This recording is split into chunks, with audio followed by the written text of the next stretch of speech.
जय माँ। 29 मार्च 1914 से हम ये कह सकते हैं कि भारत का और एशिया का एक नए सूर्य का उदय हुआ है। और श्री अरविंद इस बात की पुष्टि करते हैं अपने एक संस्मरण, किसी रिपोर्टर ने पूछा था और उसके बातचीत में श्री अरविंद एक बात कहते हैं और बाद में भी कहते हैं कि the son of India's destiny will rise and overflow India and overflow Asia and overflow the world. Bharat के सूर्य का उदय हो रहा है।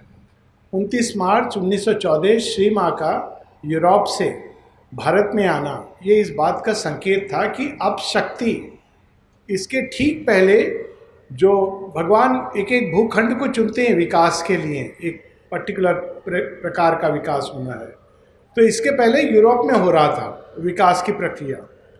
और फिर वो जब बिल्कुल घनी रात है उस समय यूरोप और पश्चिम एशियाई देशों में हम देखते हैं कि एक प्रकार की प्रोसेस चल रही है विकास की।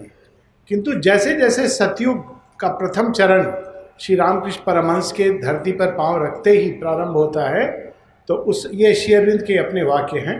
तो उस समय से हम देखते हैं कि एक नए सूर्य का भारतवर्ष में उदय प्रारंभ होता है। श्री अरविंद इस क्रांति का उद्घोष करते हैं और आज के समय में सीधा मैं फास्ट फॉरवर्ड ले आऊँ तो हम देखते हैं कि बिल्कुल सटीक आज सबकी आंखें भारत की ओर मुड़ी है और जियोपॉलिटिकली भारत इस समय एक बहुत ही अपने आप उसका जैसे मानो पृथ्वी का सेंटर अब धीरे धीरे भारतवर्ष की ओर, भारतवर्ष एक केंद्र बनता जा रहा है।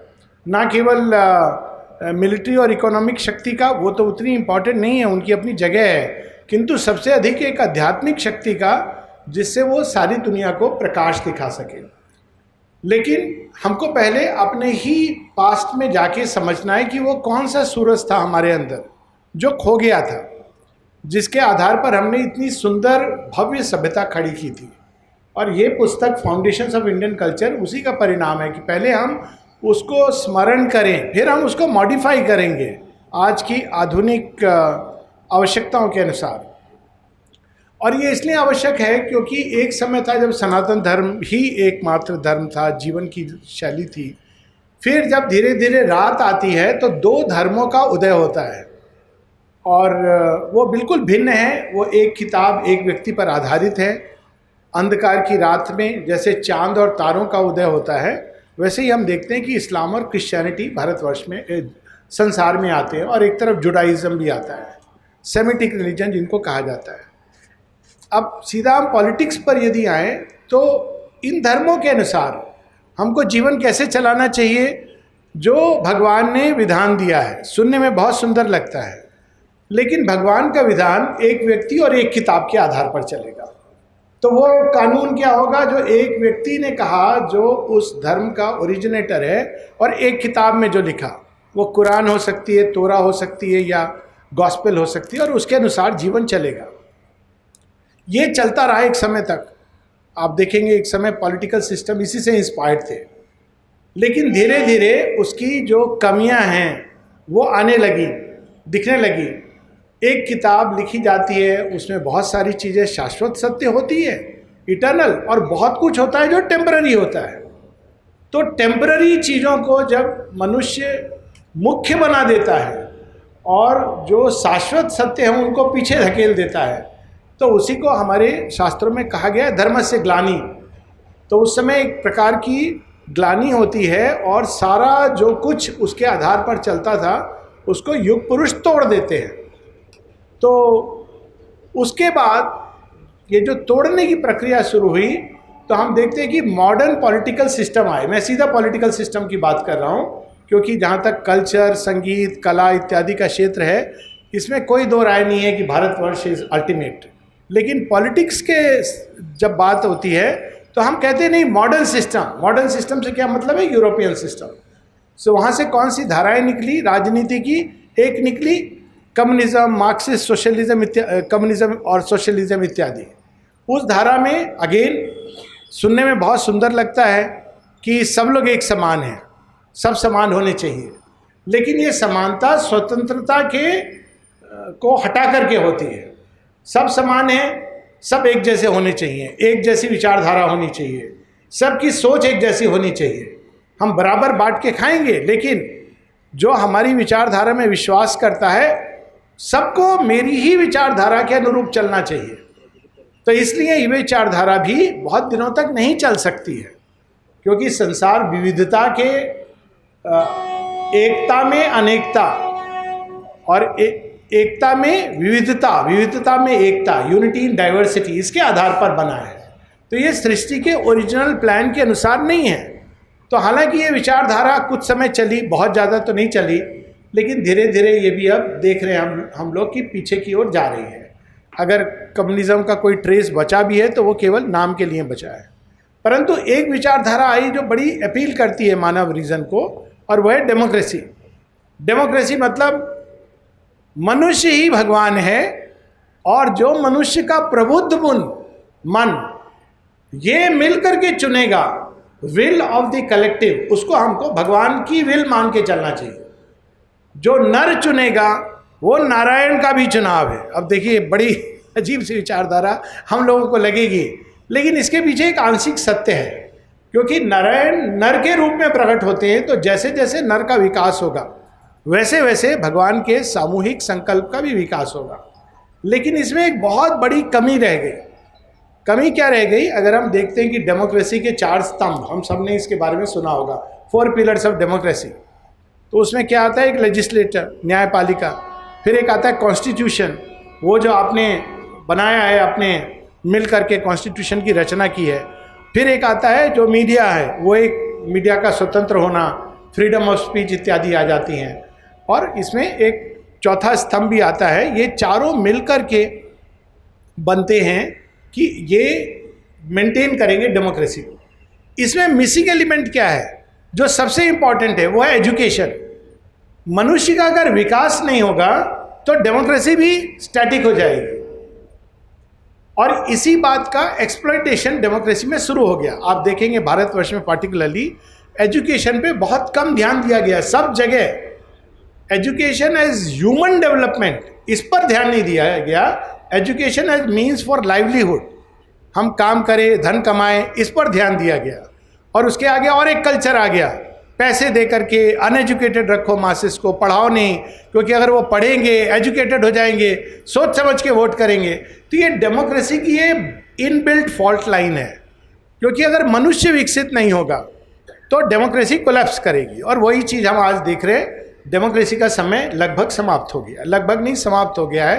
अकल्ट वर्ल्ड में ये खत्म हो गई है। माता जी ने इसकी बात कही है, बड़ा सुंदर एक विजन डिस्क्राइब किया है कि श्री अरविंद एक बॉल से खेल रहे हैं, और वो खेलते खेलते माँ के पास लाते हैं वो बॉल, कहते ये बहुत पुरानी हो गई है, इसको बदलने का समय आ गया है।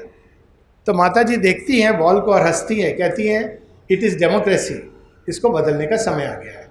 अब ये बात होती है कि अगर डेमोक्रेसी नहीं तो क्या आना चाहिए?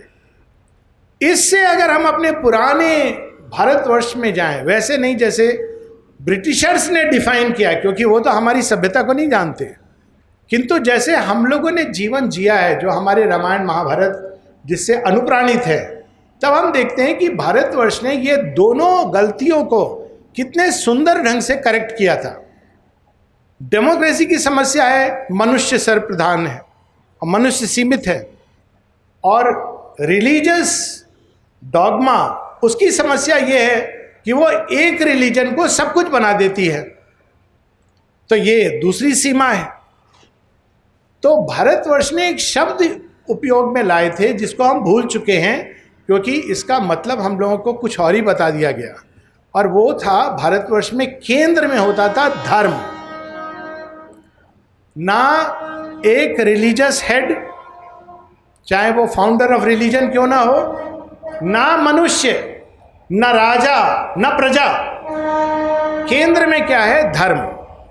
और धर्म की वह व्याख्या नहीं थी जो मॉडर्न यूरोपियन इंटेलेक्चुअल्स ने हम लोगों के लिए कर दी। धर्म इक्वल टू रिलीजन, धर्म इज नॉट रिलीजन। धर्म भगवान का इस संसार में उत्तरोत्तर प्रकटन है। धर्म इस सृष्टि का आधार है, और सृष्टि की गति भी वास्तव में धर्म क्या है? हम लोग ये कह सकते हैं एक प्रकार से it is the will of God. लेकिन ये विल ऑफ गॉड एक पुस्तक या एक व्यक्ति कितना भी बड़ा क्यों ना हो, उसमें नहीं एग्जॉस्ट होती है। ये विल ऑफ गॉड हर व्यक्ति के अंदर अलग अलग ढंग से अपने को प्रकट कर रही है। ये धर्म का जो सूक्ष्मतम स्वरूप है, जिसके ऊपर हम देखते हैं भारतवर्ष के पॉलिटिकल सिस्टम में बड़ी चर्चा होती है बार बार। फॉर एग्जाम्पल, जब द्रौपदी का विवाह होता है 5 पतियों के साथ, 5 हस्बैंड है, तो डिबेट होता है। जब वो आती है वापस तो डिस्कशन होता है। डिस्कशन क्या होता है कि हम द्रौपदी को स्वीकार भी कर सकते हैं कि नहीं, और उसका पर्पस क्या है, पांडवों को डिस्क्रेडिट कर देना कि आपकी वाइफ तो साम्राज्ञी नहीं बन सकती, तो आप राजा कैसे बन सकते हो, लॉजिकल देखिए। तो सब जो वहां पर हैं अपने अपने ढंग से व्याख्या करते हैं। अब देखिए, ऐसा नहीं है रूल क्या होता है, यू कैन मैरी और you can not marry, as simple as that. तो ये रूल नहीं डिस्कशन हो रहा है, धर्म के अनुसार ये उचित है कि नहीं है। यहां तर्क की भी बात नहीं हो रही है, तर्क तो बहुत तरह से उलझा देगा, इट्स माई फ्रीडम, फिनिश्ड। यहां तर्क की बात नहीं हो रही है। उस राज्यसभा का आप पढ़ेंगे तो बड़ा आनंद आएगा। तो अंत में लोग कहते हैं द्रौपदी से कि तुम अपने विचार प्रस्तुत करो, तुम्हारा क्या कहना है इसके बारे में। तो द्रौपदी बड़ी सुंदर बात कहती, धर्मो रक्षति धर्मः, मैं धर्म की रक्षा कर रही हूं और धर्म मेरी रक्षा करेगा। अब वो धर्म क्या है? अब आज के समय में जब हम माता जी की वाणी पढ़ते हैं तब हमको समझ आता है कि माता जी किसकी बात कर रही है। ये धर्म कोई एक लिमिटेड डॉगमा नहीं है। और माँ बार बार कहती हैं, मेरी टीचिंग्स को भी, श्री अरविंद की टीचिंग्स को भी एक फिक्स्ड रिलीजन मत बना दो। धर्म का उच्चतम स्वरूप क्या है, ये भी हमारे सनातन धर्म में इसकी व्याख्या हुई है। सतयुग में कौन सा पॉलिटिकल सिस्टम लागू होता है? No system. अद्भुत बात है। क्यों? क्योंकि सतयुग में भगवान विष्णु हर व्यक्ति के हृदय में प्रकट होते हैं।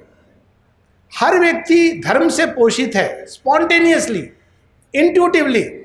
उसको कोई बाहर से नहीं बता रहा है ऐसा करना चाहिए, ऐसा नहीं करना चाहिए, करोगे तो दंड मिलेगा, ये काम करोगे और ये काम करोगे तो पुरस्कार मिलेगा। देखा जाए तो ये कितनी एक सीमित मानसिकता है। दंड के डर से अगर हम कुछ नहीं करते हैं तो वह ज़्यादा इवॉल्व स्टेट है कि जब हम स्वयं ही अपने अंदर से महसूस करते हैं कि हमको ये नहीं करना चाहिए। उत्तर स्पष्ट है। जो दंड के डर से कुछ नहीं कर रहा है, कर्म की थ्योरी में भी आ गया, दंड मिलेगा, पुरस्कार मिलेगा, ये एक बड़ी निम्न मानसिकता है। सतयुग में भगवान विष्णु व्यक्ति के हृदय में व्याप्त होते हैं। राजा पूछते हैं, राजा है लेकिन उसका कोई ऐसे नहीं गवर्न कर रहा है, राजा है, देखभाल कर रहा है। तो राजा पूछते हैं कि अब तो प्रलय आ रही है, तो मैं सब तो खत्म हो गया, मैं कैसे व्यक्तियों को बताऊंगा क्या करना है क्या नहीं करना है। तो वो भगवान विष्णु कहते हैं कि मैं अब हर एक व्यक्ति के हृदय में प्रकट होऊंगा यज्ञ रूप में। बड़ी अद्भुत वो स्टोरी है। श्री अरविंद ने इस प्रलय के बाद जो एसेंशियल टीचिंग है, उनका एक काव्य है ऋषि, कि क्या आवश्यक है मनुष्य को जानने के लिए, कौन सा स्क्रिप्चर, क्या करना है क्या नहीं करना है। बड़ी पावरफुल लाइन्स है। I would wish some time we should read it. प्रलय के बाद का दृश्य है। तो सतयुग में न राजा न प्रजा, हर व्यक्ति के अंदर धर्म प्रकट हो रहा है। हर व्यक्ति स्पॉन्टेनियसली, इंट्यूटिवली ये जानता है कि उसको क्या करना चाहिए। कोई उसको बाहर से बताने के लिए आवश्यक नहीं है। ये एक आदर्श समाज की एक कल्पना है हमारे यहाँ, जिसको श्री अरविंद कहते हैं डिवाइन एनार्की। ये कहते हैं कि समाज का अंतिम चरण है विकास का। कोई आपको बाहर से नहीं बताएगा, आपको स्वयं अंदर में भगवान ही, इंट्यूटिव एज ऑफ मैनकाइंड। और आप देखेंगे कि ये एकदम पुराने सतयुग में, ऋषियों के काल में, उससे भी पहले अपने आप अंदर से हर व्यक्ति धर्म के अनुसार चल रहा है। कोई उसको शिक्षा नहीं दे रहा है बाहर से, लेकिन उसके अंदर प्रकट है। उसके बाद जब त्रेता आता है, त्रेता में राजा प्रधान होता है। तो राजा धर्म को धारण करेगा, और क्योंकि वो धर्म को धारण करेगा प्रजा में वो स्पॉन्टेनियसली आएगा। इसलिए राजा राम और राम राज्य की बात होती है। त्रेता युग में जो राजा भगवान की शक्ति और उस धर्म को धारण करेगा, लेकिन वो धर्म एक फिक्स्ड नियम नहीं है। इसलिए राजा राम के कर्मों को हम समझ नहीं पाते कि कोई नियम बताइए, आपने बाली को मार दिया, सुग्रीव को बचा लिया, ये कौन सा नियम है? तो राजा राम फिर रामचंद्र जी इसकी व्याख्या करते हैं कि बाली तू पूरे जीवन अधर्म से जिया है, इसलिए तुझे धर्म का ज्ञान नहीं है। तो वो एक अलग प्रकार से राजा धर्म को एम्बॉडी करता था। फिर आता है द्वापर। द्वापर में धर्म को नियम कानून में बांध दिया जाता है, ऐसा करो वैसा करो इत्यादि इत्यादि। कलयुग में इसका पूरा विनाश हो जाता है ताकि फिर से एक बार भगवान हर किसी के हृदय में प्रकट हो। तो जो मूल चीज भारतीय राजनीति में रही है और हर चीज में रही है वो है धर्म। और धर्म राजा से भी ऊपर था। धर्म एक किताब में लिखी हुई बात नहीं थी, क्योंकि किताब में लिखी हुई बात को अलग अलग ढंग से समझा जा सकता है, उस पर डिस्कशन होता था। ये नहीं था कि भाई किताब में ऐसे लिखा है, इस वर्ड को ऐसे पकड़ के हमको चलना है। उसके ऊपर वहाँ पे ऋषि डिस्कस करते थे कि ये जो है इसका आधार क्या है, हमको क्या करना चाहिए इस अवस्था में, कैसे। जैसे रामायण में कहानी आती है शंभुक वध, तो शंभुक वध को जस्टिफाई करना, कई लोग इस चीज़ को नहीं समझ पाते हैं कि ये क्यों किया श्री राम ने। लेकिन जब हम उसके गहराई में जाते हैं तो देखते हैं कि वो धर्म है, धर्म की जो सूक्ष्म अंडरस्टैंडिंग है। और वो सूक्ष्म अंडरस्टैंडिंग है कि कोई भी एक व्यक्ति या एक ग्रुप बाकी सबको इग्नोर करके आगे नहीं बढ़ सकता है। हमारे यहाँ सोशलिज्म का बेसिस भी धर्म था, और जो इंडियन सोशलिज्म थी वह केवल एक मनुष्यों की समानता पे नहीं थी। इंडियन सोशलिज्म में जीव जंतु सब थे, जिसमें सर्वभूत हिते रता, केवल सर्वमत संभाव या सर्व मनुष्य संभाव ये नहीं है। क्योंकि मान लीजिए अगर सारे मनुष्य एक हो गए और अब कोई लड़ने के लिए नहीं है, तो उन्होंने कहा हम मार्स पर चढ़ाई करेंगे, दूसरी सभ्यता को नष्ट करेंगे, क्योंकि आपकी वारिंग इंस्टिंक्ट तो है ही है ना। तो यहाँ पर यह था कि सारी सृष्टि को एक साथ लेके चलना। बहुत पहले इंडियन सोशलिज्म है ये। क्या सोशलिज्म है? गणिका जामिल व्याध गीत गजाद खलतारे गना। गणिका कौन है? एक फॉलन आउटकास्ट लेडी। अजामिल ए सिनर।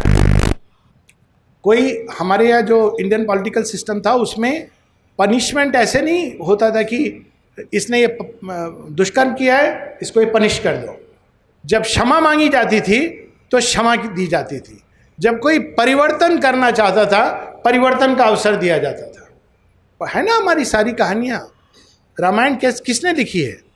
अगर आप एक दृष्टि से देखेंगे तो जो एक चोर डकैत और हत्या करता था, रत्नाकर। लेकिन रत्नाकर के अंदर एक चेंज होने का बीज आया और चेंज होकर उसने रामायण लिखी। अजामिल अधम था, गणिका आउटकास्ट थी। श्री कृष्ण भी कहते हैं श्रीमद् भगवत गीता में, कितना भी गिरा कोई क्यों ना हो, यदि भगवान का नाम ले रहा है तो उसको संत समान समझना चाहिए। तो ये एक इतना फ्लेक्सिबल सिस्टम था जिसमें विकास की एक पॉसिबिलिटी थी। केवल रिवार्ड पनिशमेंट नहीं था, विकास की संभावना। यानी प्रिजन शुड बिकम रिफॉर्मेटरी। अगर आप सच्चे सेंस में सोचें तो बहुत एक एडवांस सिस्टम था जिसमें हम पूरी सृष्टि को एक समझ के साथ लेके चलते थे। प्रदूषण इसलिए नहीं करना है कि भाई इससे कार्बन लेवल बढ़ जाएगा और उसके बाद क्या कर रहे हैं बहुत सारी कंट्रीज, हमने जितना कार्बन बढ़ाना था बढ़ा लिया, अब आप मत बढ़ाओ ताकि आपका डेवलपमेंट हम रोक दें। ये लॉजिक है। लेकिन भारतवर्ष में क्या था? क्योंकि धरती माता है, भारत एक मिट्टी का टुकड़ा नहीं है, माता है। तो माता के साथ आप कैसा व्यवहार करेंगे? माता को आप गंदा मलिन तो नहीं करेंगे, माता को आप सुंदर बनाएंगे। तो इंडियन कल्चर धर्मनिष्ठ होने के कारण इतना डेवलप हुआ। आप पर्यावरण की रक्षा कैसे करते थे? इस तरह से करते थे, सांप की भी पूजा हो रही है, अपनी जगह पर रहो, पूजा करी जाएगी। जगह कौन सी? या तो बिल में या शिव जी के गले में। घर में आओगे तो प्रॉब्लम है। हर चीज का अपना स्थान है। समाज के अंदर भी जो फोरफोल्ड ऑर्डर था, एक जो ज्ञानी है वो शीर्ष पर होता था, इसीलिए जो मुख्य चीज़ जो आज मिसिंग है डेमोक्रेसी में, एजुकेशन, वो इम्पॉर्टेंट, मोस्ट इम्पॉर्टेंट थी भारत की पॉलिटी में। गुरुकुलों को सबसे अधिक महत्व दिया जाता था, आज नहीं दिया जाता है। क्यों? क्योंकि वो एक माध्यम बन गए एक जॉब करने के और पैसा कमाने के। लेकिन गुरुकुल यानी ग्रोथ होना एक एक व्यक्ति की सबसे इम्पॉर्टेंट, क्योंकि अगर बच्चे का विकास होगा तो समाज में एक अच्छा नागरिक बनेगा, उसको कोई नियम कानून से बांधने की भी ज़रूरत नहीं है।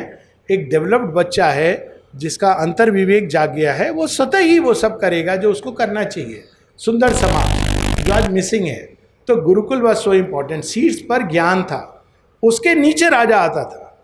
राजा ऑर्डर लेगा, काम करेगा, लेकिन अगर ऋषि कहेगा तो राजा को अपने आप को बदलना है। तो ऋषि का वाक्य सबसे ऊपर आता था, ना कि एक राजा का, ना प्रजा का, दोनों के ऊपर ऋषि होता था। और उसके नीचे होते थे जनपद। ये भारतवर्ष में जो पेरिफेरीज थी उनको स्ट्रांग बनाया जाता था। सेंट्रल भी स्ट्रांग होना चाहिए, लेकिन जो एक रिपब्लिकन फेडरल स्ट्रक्चर था भारतवर्ष में। फेडरल स्ट्रक्चर मतलब प्रत्येक जनपद एक विलेज है, गांव है, गांव की समिति है, गांव के अनुसार उनके अपने नियम हैं। आप वहाँ जाके ये नहीं कह सकते कि आप तो बेकार की बात कर रहे हो क्योंकि हमारी डेमोक्रेसी ये कहती है। नहीं, गांव की अपनी एक संस्कृति है, उसके अनुसार उनके यहाँ नियम बनते हैं और उसमें परिवर्तन लाया जा सकता है, लेकिन वो उसका विकास अपने ढंग से होगा। तो ये सारी चीज़ें भारतवर्ष में, जनपद बड़े स्ट्रांग थे और उसके जनपद और राजाओं के बीच में और भी जगह थी जो जिसको हम लोग आज के समय में कहें टाउन काउंसिल्स। तो राजा को जब कोई निर्णय लेने में, जो बहुत बड़ा निर्णय है, टाउन काउंसिल से भी मिल करके चर्चा होती थी। अनेकों आचार्य थे जो आकर के, तो एक बहुत सुंदर एक फेडरल स्ट्रक्चर था भारतवर्ष का। और टॉप की गवर्नेंस बहुत कम लोगों के हाथ में होती थी, जिसको आज के तरह से हम कहें तो एक स्पिरिचुअल ओलिगार्की। वो ओलिगार्की नहीं जो रशिया में प्रैक्टिस होती थी, कुछ धनी लोग, लेकिन ट्रू ओलिगार्की जिसको हम देखते हैं माता जी आश्रम में प्रयास कर रही हैं कि कुछ लोग, लेकिन वे लोग जो बहुत ही आंतरिक रूप से विकसित हैं, वे लोग उस ओलिगार्की में रहते थे जिनकी मंत्रणा की जाती थी। क्यों ये ओलिगार्की? ये अंत में क्योंकि आप देखेंगे तो ये एक आदर्श समाज को भगवान के ही शासन को उतारना है। तो भगवान ना तो एब्सोल्यूट डिक्टेटर है, ना एब्सोल्यूट डेमोक्रेट है। वो आपको फ्रीडम भी देते हैं और अंत में उन्हीं की इच्छा पूरी होती है, लेकिन बीच में वो ऋषियों से मंत्रणा करते हैं। जो सप्त ऋषि हैं, गाइड्स हैं, उनकी मंत्रणा होती है। वो ऐसे नहीं कहते कि मैंने निर्णय ले लिया है, मैं करूँगा। ऐसी एब्सोल्यूट डिक्टेटरशिप नहीं है। उनके और मनुष्यों के बीच में एक पूरा लाइन है ऋषियों की, डेमीगॉड्स की, जो धरती के हैं लेकिन ऊपर उठ गए। ये आप श्री अरविंद की एक पोयम है राक्षस, उसमें हम पढ़ते हैं कि कैसे श्री कृष्ण मंत्रणा कर रहे हैं सप्त ऋषियों को बुलाकर। कैसे मनुष्य हैं जो मंत्रणा के योग्य ऋषि हो जाते हैं। एक जगह माता पुस्तक में भी आता है, महेश्वरी के डिस्क्रिप्शन में, those who are wise see admits into their council. तो ये डिवाइन गवर्नेंस इस हिसाब से होती है, डिस्कनेक्टेड नहीं होती है धरती से। तो एक राजा जो एब्सोल्यूट मोनार्क हो जाता है वो डिस्कनेक्टेड हो जाता है धरती के साथ, और एक जो टोटल डेमोक्रेट वो लोगों को प्लीज करने में लग जाता है। लेकिन एक बीच की चीज़ है जिसको हम कहते हैं धर्म। तो राजा को धर्मनिष्ठ होना है और समाज का जो गोल है वो है उसका आध्यात्मिक विकास। डेमोक्रेसी में गोल नहीं है, गोल है कंफर्ट, मनी, तो वो विनाश की ओर जाएगी। समाज के गठन का गोल है जगन्नाथ की यात्रा, और जिसके 4 पहिए हैं, यूनिटी एकता, फ्रीडम स्वतंत्रता, नॉलेज ज्ञान, और चौथा पावर शक्ति।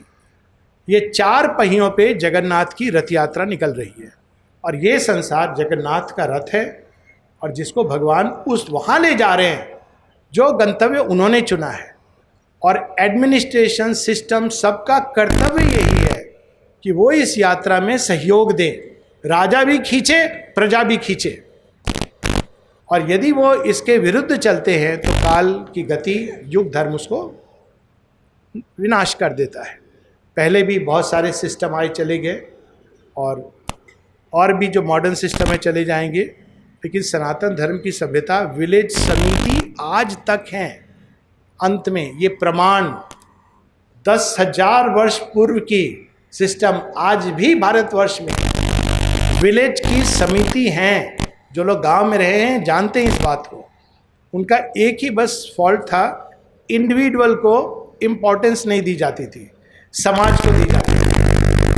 नवयुग में दोनों का सुंदर एक भेदभाव मिटेगा और समन्वय होगा। तो बहुत कुछ है इसमें कहने के लिए, बहुत सुंदर वक्तागण हैं और हम लोग सुनेंगे उनकी वाणी।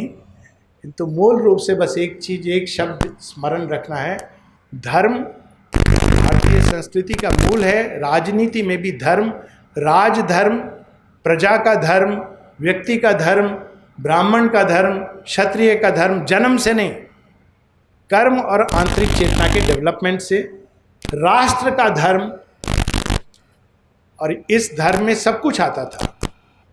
इस धर्म में कॉन्क्वेस्ट भी थी, आप कॉन्कर करेंगे लेकिन विनाश नहीं करेंगे, उनको भी उठाएंगे। राम जी जब श्रीलंका पर जीत जाते हैं, लंका पर, तो वो राजा नहीं बनते, विभीषण को राजा बनाते हैं।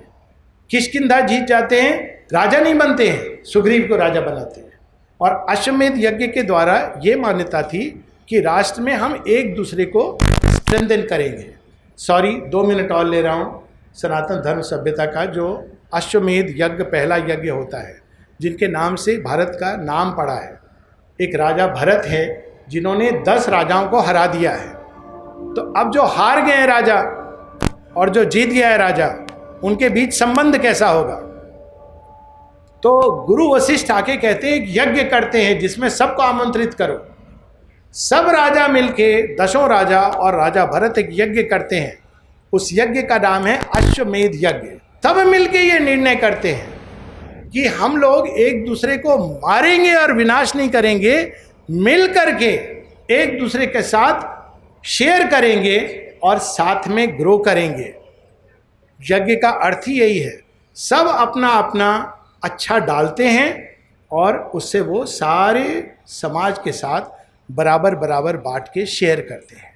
यह है वो यज्ञ जिसके आधार पर भारतीय सभ्यता खड़ी हुई थी। और आने वाले समय में ना केवल भारत बल्कि विश्व में यज्ञ का कंसेप्ट ये आने वाला है, अपने ढंग से नए रूप में। जय माँ, जय माँ भारत।